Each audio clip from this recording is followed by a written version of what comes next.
नमस्कार साथियों, मैं ज्योग्राफी विद्यार्थी। आज हम आपके लिए एमए फर्स्ट सेमेस्टर का 4th पेपर कृषि भूगोल को लेकर के हैं। आज का हमारा चैप्टर है 1 कृषि भूगोल परिचय।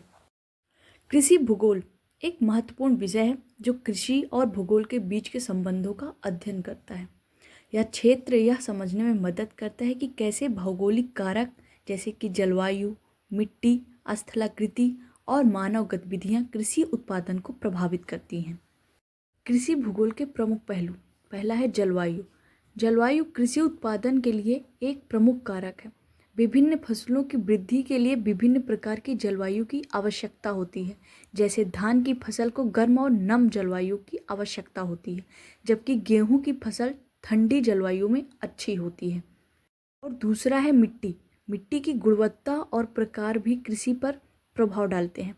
उर्वर मिट्टी फसलों के लिए अधिक उपयुक्त होती है। अलग अलग फसलों को अलग अलग प्रकार की मिट्टी की आवश्यकता होती है, जैसे कि काली मिट्टी, लाल मिट्टी आदि। अगला है स्थलाकृति। स्थलाकृति जैसे पहाड़, मैदान और नदी, घाटियाँ भी कृषि को प्रभावित करती हैं।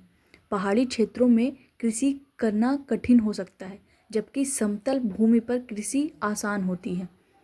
चौथा है मानव गतिविधियाँ। मानव गतिविधियाँ जैसे कि सिंचाई, कृषि तकनीक और फसल चक्र भी कृषि उत्पादन को प्रभावित करती हैं। आधुनिक तकनीकों का उपयोग फसल उत्पादन को बढ़ाने में मदद कर सकता है। और पांचवा है आर्थिक कारक। बाजार की मांग, कृषि नीतियाँ और आर्थिक स्थिति भी कृषि भूगोल का हिस्सा है।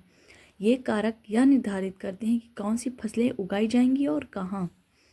और कृषि भूगोल का अध्ययन करने से हमें यह समझ में मदद मिलती है कि कैसे विभिन्न कारक एक साथ मिलकर कृषि उत्पादन को प्रभावित करते हैं और किस प्रकार हम कृषि को अधिक प्रभावी और सतत बना सकते हैं। Thank you.